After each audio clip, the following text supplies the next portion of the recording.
Assalamualaikum warahmatullahi wabarakatuh. Salam planter petani sawit Indonesia. Salam tandan berduri. Sahabat sekalian, bertemu lagi dengan channel kesayangan kita ini dan semoga sahabat-sahabatku sekalian dalam keadaan sehat. Dan seperti biasa sahabat, saya akan membahas seputar tentang pupuk kelapa sawit. Dan pada kesempatan kali ini sahabat, yang akan saya bahas tentang pupuk borat.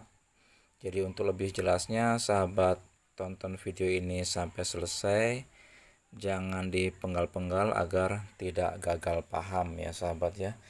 Jadi sahabat, tanaman itu membutuhkan unsur hara yang cukup untuk mendukung pertumbuhan dan perkembangannya.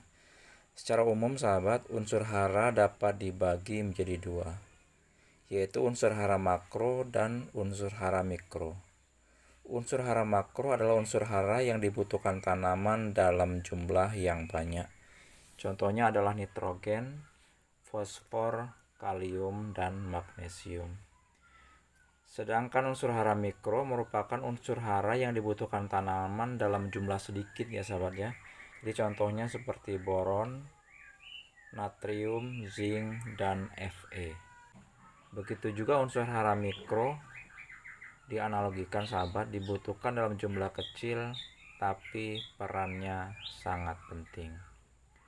Unsur hara boron merupakan unsur hara non-metal yang sangat dibutuhkan tanaman kelapa sawit, salah satunya pada fase pembungaan dan pembentukan buah.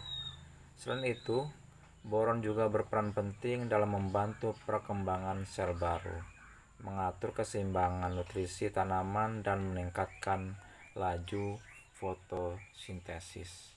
Itu sahabat ya.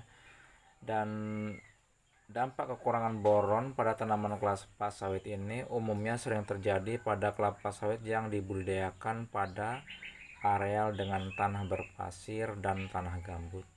Kekurangan boron pada masa pembungaan dan pembentukan buah akan meningkatkan aktivitas unsur enzim bernama ala oksidase yang dapat mengurangi kadar asam idol asetat yang merupakan hormon yang membantu tanaman tumbuh dengan baik.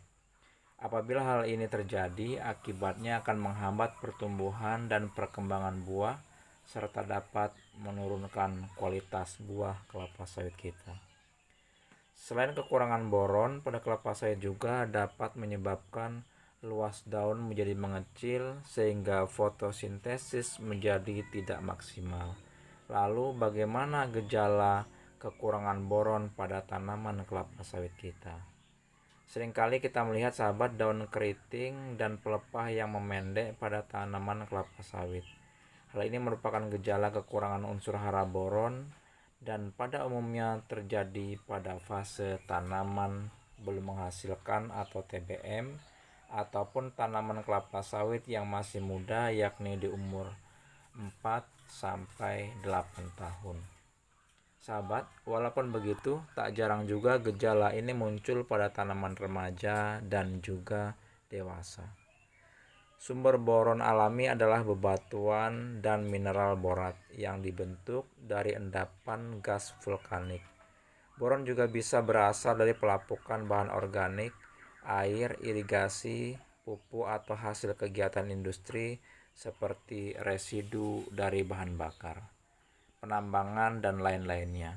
Boron sendiri merupakan unsur hara yang mudah tercuci atau hilang di dalam tanah.